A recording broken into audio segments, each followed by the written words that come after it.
Voltamos com o TV Mar News, nesse momento 10 horas e 3 minutos, e a gente já volta com o Viderlan Araújo, que vem trazendo informações ao vivo aqui para a nossa programação. Viderlan.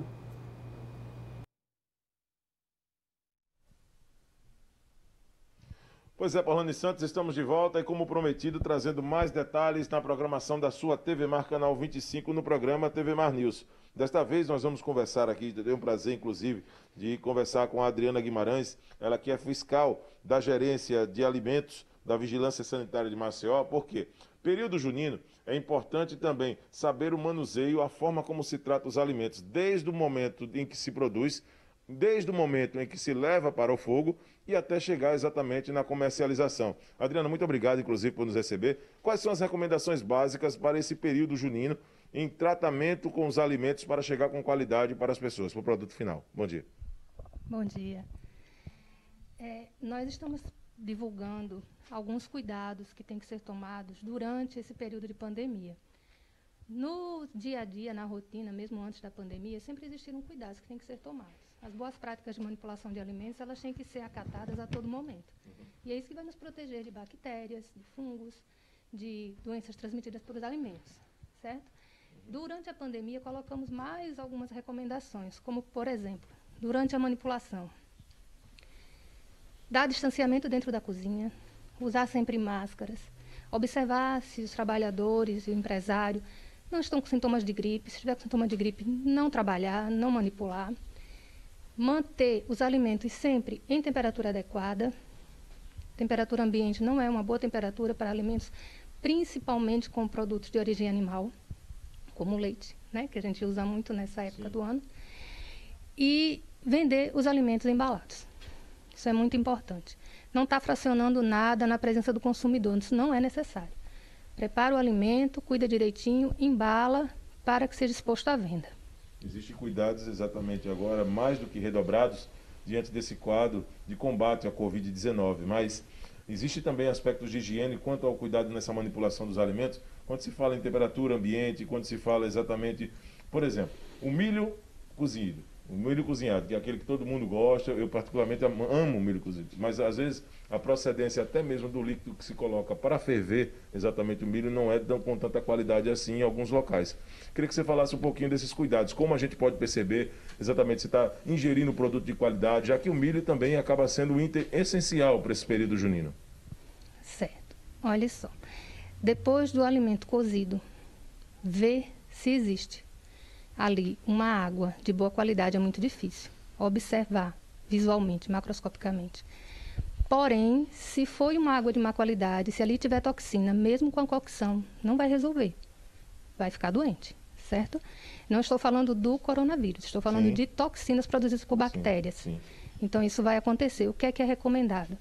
Procure locais idôneos para fazer sua compra. Se vai comprar o produto já pronto, já cozido, procure um local adequado.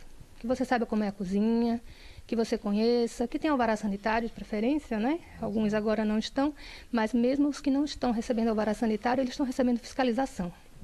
Então, há as vistorias mesmo.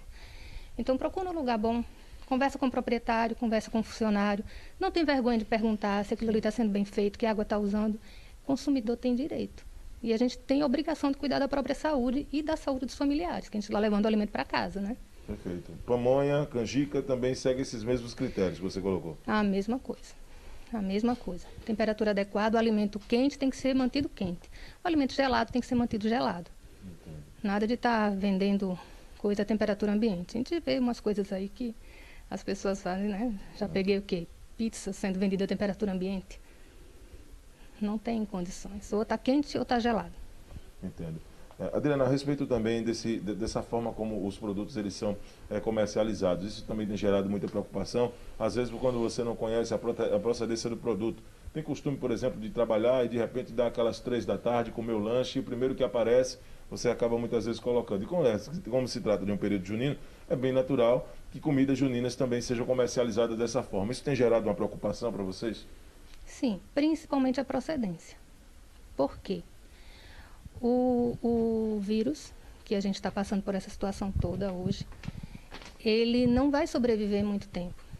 Mas acontece que eu não sei quem pegou por último naquele alimento. Eu não sei se quem fechou aquele produto estava usando máscara, se estava doente, se ele não contaminou aquela embalagem. Então, alguns cuidados têm que ser tomados. Então, por isso que tem que se procurar sempre um local idôneo para se fazer a compra. Pois é, que a questão de higiene não é só realmente, como nós já colocamos, pela questão da saúde da pessoa de uma maneira tão específica como nós estávamos acostumados. Agora existe também toda uma preparação para também, nesse período de pandemia, combater Covid-19, né? O uso, e de repente se você vai comprar algum dos produtos e não encontra pessoas devidamente adequadas nas questões de segurança. Tem como denunciar, Adriana? Tem como chamar exatamente a vigilância sanitária para poder comparecer àquele local? De repente você presenciou lá um funcionário ou outro sem máscara, sem o uso de luvas, sem o uso do álcool gel? Tem. Nas nossas redes sociais, nós estamos veiculando os números de denúncia, tanto da Vigilância Sanitária, até da SENSC também, que estamos ajudando com essa divulgação. E há como se denunciar sim, a nossa denúncia é anônima, faz por telefone, você liga, faz a denúncia, é gerado um protocolo, que você vai ficar com o número do protocolo, e a denúncia é encaminhada para a equipe de direito. São várias equipes e uma delas é a gerência de alimentos. Certo. Tem crescido muito o número de denúncias? Tem. Tem, né? Sempre existe. Nesse período, por exemplo? Tem. E quais são, assim, as denúncias mais corriqueiras? São as mais diversas, mas aquelas que acontecem com maior frequência, Adriana? Gente, o que a gente recebe é falta de higiene. Falta de higiene, Falta né? de higiene. Quanto mais específico você for na sua denúncia, melhor. Se você viu um produto vencido, diga qual foi o produto, se ele é refrigerado, se ele não é, e de preferência coloque o lote. Se você viu um produto estragado, de preferência coloque um lote, porque em caso de ter que fazer uma coleta, a gente tem que procurar pelo lote. Então, quanto mais específica for a denúncia, melhor. Agora, a Vigilância Sanitária Municipal, ela também divulgou uma cartilha sobre a forma correta de comprar e vender esses alimentos. Onde encontrar essa cartilha? Temos o nosso Instagram, que tem lá todo o material que a gente preparou durante esse tempo, que é o Vigilância Sanitária de Maceió, tudo junto, sem acento, tudo em letra minúscula. Certo. Tem o site da Secretaria de Saúde, que está lá no site da Prefeitura, tem a parte da Secretaria de Saúde e os cartazes também estão aparecendo lá. Sim. Nós estamos também divulgando por WhatsApp, Facebook, tudo que aparece pela frente, para que chegue a maior número de pessoas. Ainda há muita prática, por exemplo, de ações que vocês realizaram e tiraram até de circulação algumas pessoas que estavam comercializando produtos vencidos, principalmente ali na região do mercado. Tinha muita gente vendendo produtos por um valor mais baixo, porém produtos ou vencidos ou muito perto de vencimento. Eu gostaria que você falasse, tem feito ainda essas ações? A Vigilância tem acompanhado, tem recebido denúncias nesse sentido? Tem. Nós temos uma equipe de manhã, uma equipe de tarde e uma equipe de noite dentro da gerência de alimentos, né, que é quem vai procurar esse tipo de denúncia. E estamos recebendo denúncias. Estamos também no meio de uma força-tarefa junto com outros órgãos, para que também sejam vistoriados outros ambientes, não só os de alimentos. Então, a Vigilância Sanitária está em vários locais ao mesmo tempo. E Adriana, só uma última pergunta a respeito dessas ações. A Vigilância Sanitária ela não vai só, geralmente na hora das abordagens, sempre tem apoio da polícia. Como é que tem sido também esses entendimentos com as forças de segurança? Depende do local, depende da ação. As ações em conjunto são feitas em conjunto realmente. Vão vários órgãos, às vezes vai muitos outros. Mas na rotina, as inspeções de rotina que sempre acontecem, sempre foi assim, nós vamos só nós mesmos. De repente, se o dono do estabelecimento for flagrado não cuidando bem do alimento, não manipulando bem aquele alimento, ou fora dessas adequações das regras pelo decreto de segurança, de isolamento social, que tipo de sanções ele pode sofrer? Os produtos podem ser apreendidos. Se eles realmente apresentarem algum tipo de risco à saúde da população, eles podem ser apreendidos. O local pode ser interditado e outros órgãos podem ser convocados para participar da ação. Muito obrigado pelos seus esclarecimentos. Gostaria que você aproveitasse a nossa audiência e deixasse uma mensagem para os nossos telespectadores. Tomem cuidado na hora de comprar alimentos. Comprem com segurança, façam seus alimentos em casa. Prestem atenção nas observações da Vigilância Sanitária, que a gente vai passar por isso.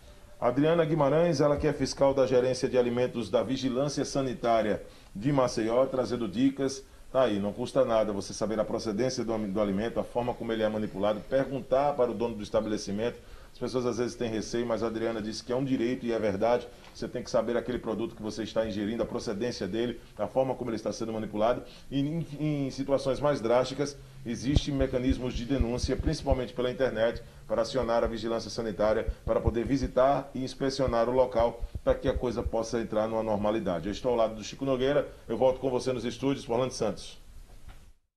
Muito obrigada, Viderlan, pelas tuas informações. Gente, olha só, um grupo histórico dos clubes Alagoas, em parceria com o designer Tom Carvalho, criou o projeto Mantos de Alagoas, que tem como finalidade resgatar as camisetas antigas dos times estaduais. E a gente recebe, então, aqui esses rapazes que estão aqui representando, né? Júnior Penedense, organizador do evento, e Tom Carvalho, que vai conversar com a gente a respeito desse projeto tão bacana. Vocês estão resgatando as antigas mantos de Alagoas, as antigas camisas de times antigos, inclusive times até extintos, não é isso? Qual a finalidade? Fala um pouco desse projeto. Bom dia para vocês. Bom dia a todos. Na verdade, esse projeto surgiu em 2017, quando eu lancei o projeto chamado Mantos de Alagoas, que é um apanhado histórico das camisas, assim, desde 1909, que foi o ano que começou o futebol em Alagoas, até os dias atuais, né? E na época eu percebi assim, o projeto foi inteiramente virtual, foi só para a gente ter uma ideia de como eram as camisas, porque muita foto preto e branca, a gente não tinha ideia das cores. E eu percebi que na época muita gente se interessou, perguntou quando é que comprava, e a intenção do início nunca foi comercializar essas camisas, né? Só que aí conheci o Júnior, que é uma pessoa que tem uma expertise muito grande na parte de fabricação, na parte da produção, e a gente decidiu unir nossas forças para realmente tornar as camisas reais, né? Então, assim, vai de times que ainda estão em exercício, como times extintos também, como essa camisa que eu estou vestindo aqui, que é o Bom Jesus de Matriz de Camaragibe, que é um time que já não existe mais. Muito bem. E foi fácil fazer essa catalogação de todas essas camisas? Você conseguiu encontrar aqui aparato suficiente? Olha, assim, fácil não foi. Se tornou um pouco mais fácil por conta do trabalho excepcional da nossa enciclopédia do futebol alagoano, que é o senhor Lautinei Perdigão. Sim. Que se não fosse por ele, não teria existido esse projeto nunca, né? Porque o trabalho que ele faz desde quando ele era atleta, de catalogar, de juntar as informações, assim, a gente tem um agradecimento muito grande, eu acho que todo o esporte alagoano, em geral, ao senhor Lautinei, por conta desse trabalho que ele fez, né, da vida dele inteira, desse apanhado histórico, né, dessa catalogação desses materiais.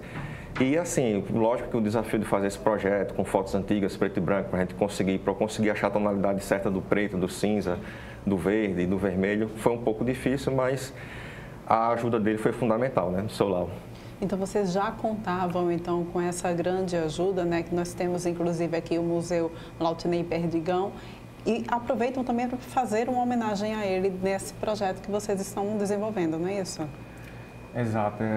A partir das pesquisas que nós fizemos, né, achamos o Tiradentes Futebol Clube. Ele foi da década de 50 e Lautinei foi o primeiro time do Lautinei. Contudo, essa homenagem, a gente pensou que vamos fazer essa homenagem ao Lautinei. Então, vamos pegar aquela primeira camisa do Lautinei que ele vestiu, de um clube oficial de Alagoas, e vamos botar à tona. A gente está, inclusive, aí, olha só, na telinha, a foto do clube, isso, né? É isso. É um time que jogou nos anos 50, ele já não existe mais, mas foi o primeiro time que o seu Lau jogou, né? Uhum. O seu Lau foi atleta depois do CSA também, mas a gente decidiu refazer essa camisa para assim, uma forma de homenagear o seu Lautinei, com todo esse histórico do futebol, né? E uma forma também de trazer à tona uma camisa que muita gente nem conhecia, a camisa aí aparecendo. Uhum. A camisa tem a gravura dele, né? Eu fiz um desenho dele junto com a sua assinatura, para mostrar que é uma homenagem para ele, né? Isso aí foi uma forma de agradecimento, na verdade, né? Por todo esse trabalho que ele fez para o futebol alagoano, um agradecimento simples, né? Singelo. Vocês mantêm o mesmo design ou você cria um designer diferente com as cores da camisa? A gente tenta ser o mais fiel possível em todos os aspectos, na questão de gola, na questão das cores.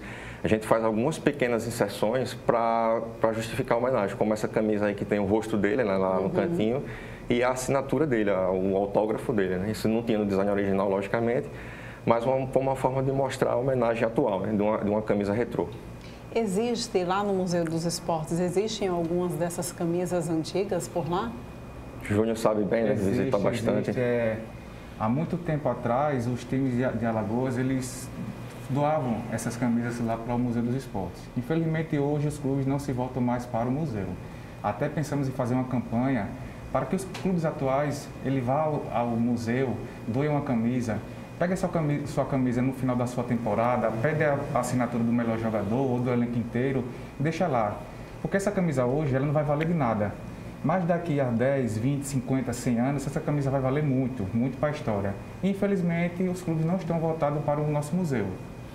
A gente até deixa assim esse apelo, né, para que os clubes voltem a ter esse hábito, né, de ir lá doar uma camisa sua para o museu, porque você está proporcionando para que as próximas gerações tenham acesso ao presente que a gente vive hoje, né, vai vir as novas gerações e as camisas que a gente joga hoje, que a gente vê os nossos jogadores jogar, daqui a um tempo vão virar relíquias, né?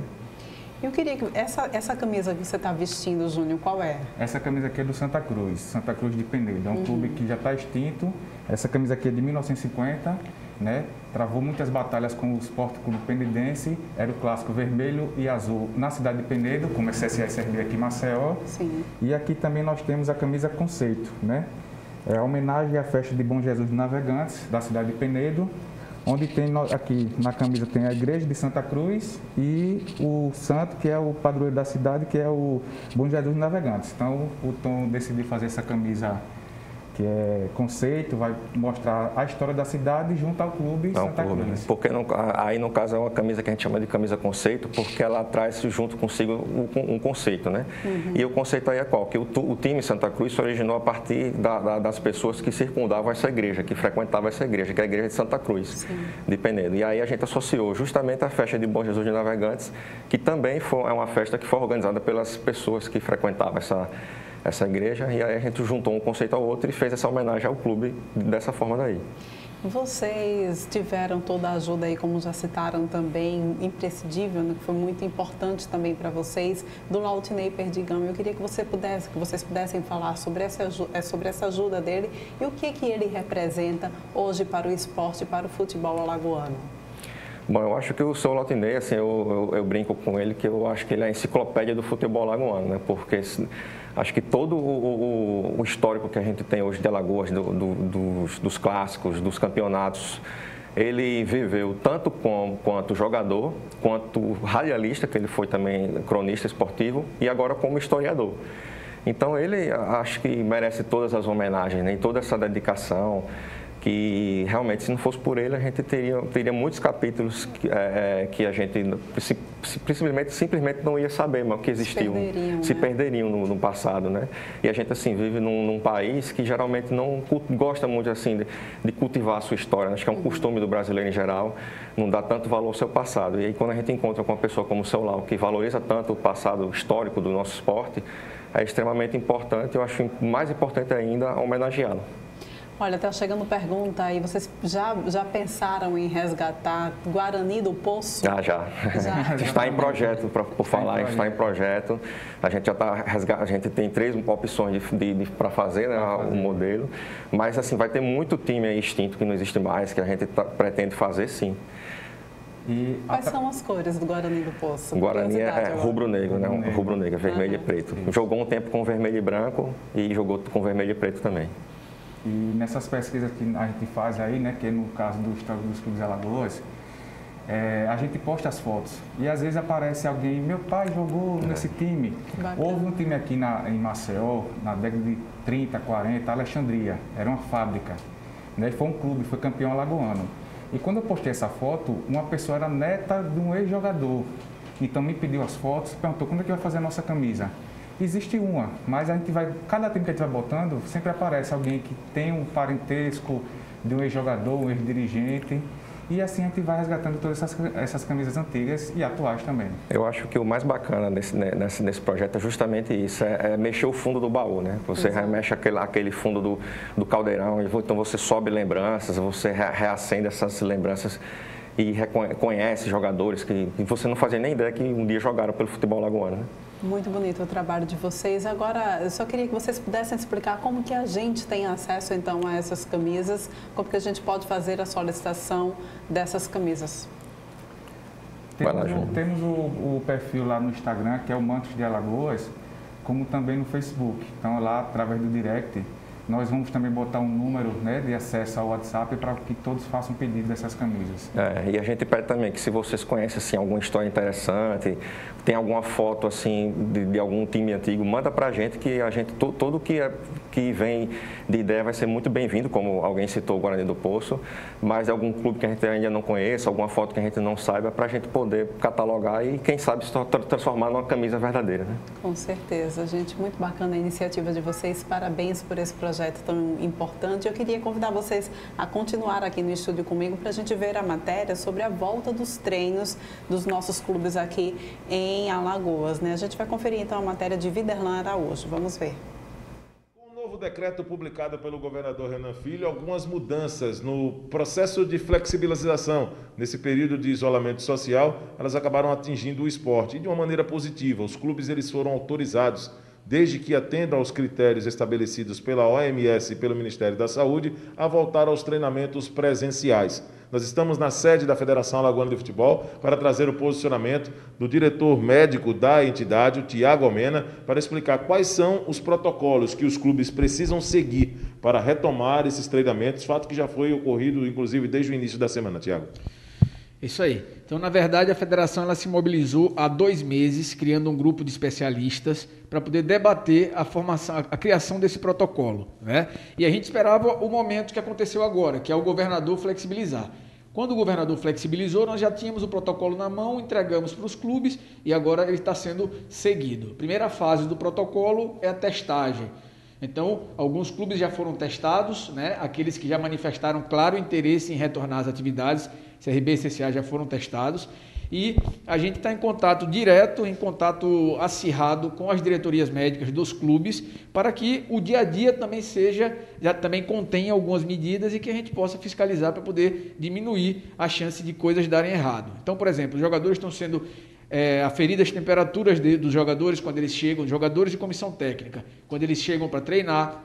Os jogadores que ainda não pegaram a doença, eles têm protocolos mais rígidos de isolamento domiciliar, as famílias estão sendo testadas, os jogadores estão sendo aconselhados a testar suas famílias também.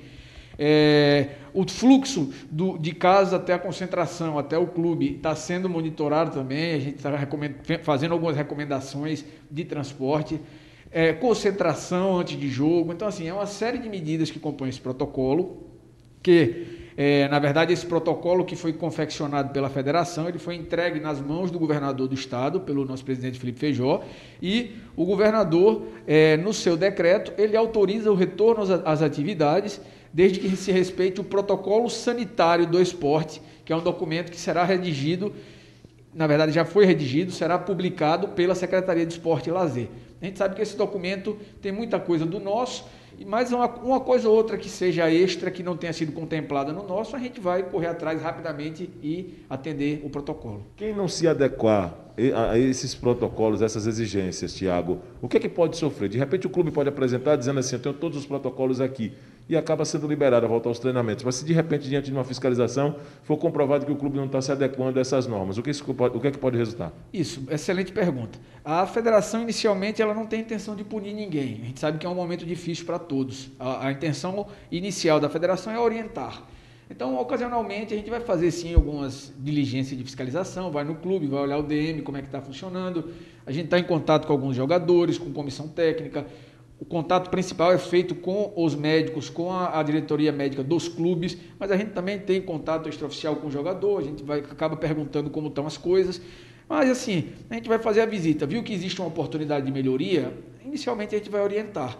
Se for alguma coisa que realmente impeça drasticamente o andamento da coisa, a gente vai ter que ter uma medida um pouco mais forte. Mas eu acredito que isso não vai acontecer. Tiago, uma última colocação a respeito dessa preparação. Com isso, a federação já se prepara exatamente para uma retomada do futebol. Isso. E a pergunta que hoje isso acaba gerando dúvidas nos torcedores é desse período de recuperação dos clubes. Você acredita, como médico responsável pela entidade, que os atletas eles estarão aptos quando a competição realmente for liberada para ser retomada em sua condição física ideal, em sua preparação clínica ideal também? Essa é uma pergunta que ela é complicada porque depende muito do que cada um fez enquanto estava em casa. Então, no Brasil inteiro tem essa pergunta, em todos os clubes grandes, pequenos e médios, existe essa dúvida, como é que os caras vão voltar? Isso aí é a mesma dúvida do começo de temporada, como é que o cara vai voltar das férias. Então alguns vão voltar muito bem, porque estão treinando em casa, estão com o personal trainer, estão treinando, fazendo a sua atividade paralela em casa. Outros não vão voltar tão bem, mas aí os preparadores físicos, a equipe técnica do clube vai com certeza colocar os caras aí na linha, em ponto de bala rapidamente, mas com certeza a gente vai ter esse problema. Pois é, gente. Olha, a gente continua falando sobre esporte, agora recebendo via Skype aqui no nosso estúdio a lutadora de MMA, Bárbara Acioli, que vai falar um pouco sobre o isolamento social, a alimentação. Como é que está, então, esse trabalho para conseguir manter treino, forma, diante de isolamento social? Bárbara, muito bom dia para você. Bom dia a todos os telespectadores. Eu estou bem hoje. Estou bem, ainda um pouco dolorida do treino de ontem. Semana passada comecei um treinamento novo e a gente vai se virando como dá aqui dentro de casa. Como é que esses treinos têm sido feitos, Bárbara? Então, estou fazendo treino mais livre mesmo, mais voltado para a musculação. Às vezes, quando eu encontro o meu namorado, a gente faz um pouco de Muay Thai. Mas a parte mesmo, por exemplo, de jiu-jitsu e wrestling não está tendo como treinar. E em casa mesmo eu foco mais no treino físico e um pouco de cardio, para não sentir tanto quando tiver a volta aos treinos normais. E você também tem cuidado da alimentação dessa forma, né? Isso. Até pensei em um período fazer um trabalho mais de força, de peso, mas eu quis definir o meu organismo justamente por conta do vírus. Então, eu preferi manter uma dieta normal, mantendo uma alimentação saudável e fazendo treinamento mais voltado mesmo para a força. Bárbara, como é que fica a situação? Como é que você enxerga a perspectiva para a volta, então, da tua modalidade de MMA, que é uma modalidade que tem muito contato físico? Então, acho que vai ser bastante complicado. Felizmente, a gente não tem patrocínio de laboratórios, por exemplo, como o pessoal do futebol está tendo. E para a gente tirar 200 a 400 reais para fazer um exame, vai ser bastante complicado. A gente vai ter que ir na fé mesmo de o companheiro não estar contaminado, para a gente não levar esse vírus não só para a gente, mas também para os nossos familiares. Então, a volta vai ser um pouco complicada, principalmente a questão do jiu-jitsu, que eu acredito que é muito mais contato do que o Muay Thai. Então, vai ser bastante complicado. E a questão também de eventos, já que a maioria dos empresários que são os principais a chegar junto na questão de evento, não vão ter como patrocinar esses eventos. E aí os eventos de fora não vão querer gastar com atletas de outros estados para pagar hospedagem, passagem e ainda a bolsa. Então, esse é realmente muito complicado para a gente que é atleta de combate. Olha, o MMA lá nos Estados Unidos já voltou, né? Como é que você vê essa situação? Você que já morou lá, como é que você vê a situação lá, comparando também aqui com o país? Então, lá o Dana White realmente tirou muito dinheiro do bolso. Não está tendo público, o dinheiro arrecadado é de pay-per-view. Então, o que não é uma realidade aqui no Brasil, a gente não trabalha com essa questão de pay-per-view, é mais a transmissão em algum canal mesmo. E geralmente, pelo que eu sei, os organizadores do evento que pagam essa emissora para ter essa transmissão para os outros, na televisão, no caso, e já que não vai ter público. Então, aqui é uma realidade muito diferente da realidade lá dos Estados Unidos. E aí o Dana White realmente ele tirou muito dinheiro, investiu mesmo. O pessoal fica isolado, não tem contato um com o outro, um lutador com o outro, é só o atleta e a comissão dele. E agora está para voltar também o Invicta, dia 2 de julho, e provavelmente será no mesmo programação, no mesmo esquema. Também a questão dos voos, pelo que eu soube, geralmente é um voo fretado para o atleta e a comissão, então isso envolve muito dinheiro mesmo, o que eu acho que não é uma realidade aqui no Brasil, não teria como fazer isso, tipo voo particular, um quarto fica um pessoal e ele sozinho no andar, porque eu li que lá no UFC é um andar só para aquele atleta e para a comissão, para não ter contato justamente com os outros. E cada um vai de uma vez na van e sempre que terminar uma luta, ele já descontaminam todo o ambiente lá do octógono. Então, é muito trabalho que eu acho que não vai ser possível agora aqui no Brasil.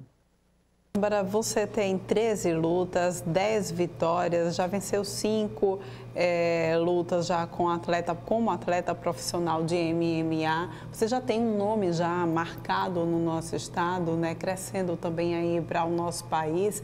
Eu queria que você pudesse me dizer se você tem acompanhado a situação de demais lutadores também, de outros esportistas também que não têm essa mesma condição com você, como você tem, né? E como que eles têm se virado também diante dessa situação de pandemia?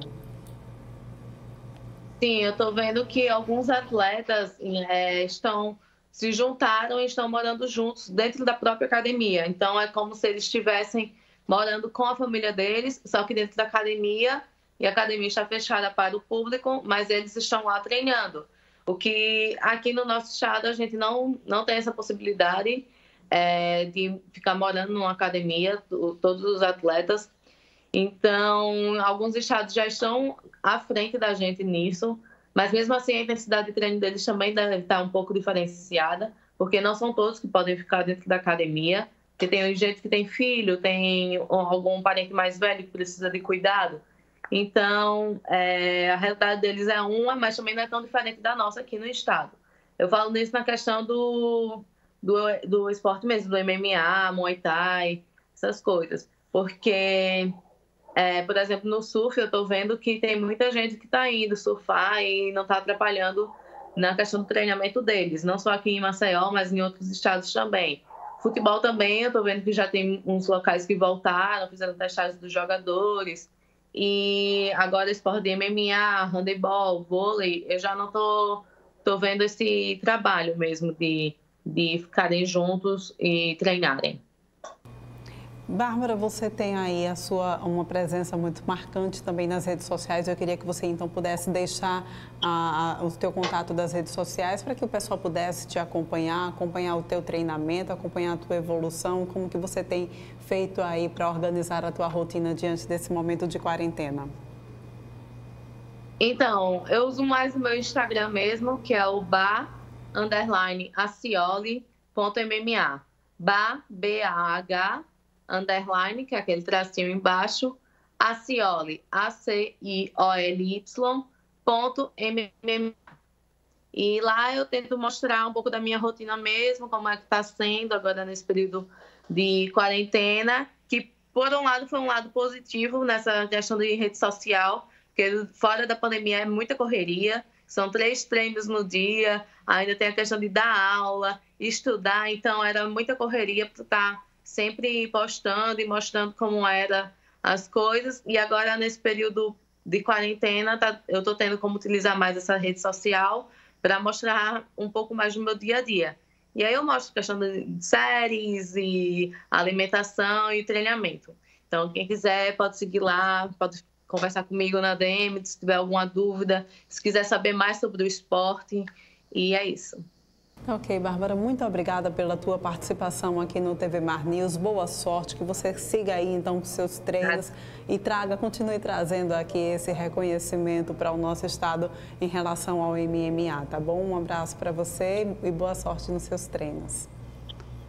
Muito obrigada pelo convite. Espero que todos estejam bem, se cuidem e, se Deus quiser, daqui a pouco tudo isso vai passar. Vamos voltar às nossas atividades normais. Certeza, gente. A gente vai então encerrando o nosso TV Mar News. Para vocês que nos acompanharam durante a manhã de hoje, muito obrigada pela audiência de vocês. A gente volta a se encontrar amanhã às 8h30 aqui no teu canal 525 da NET, tá bom? Um beijo grande e até amanhã.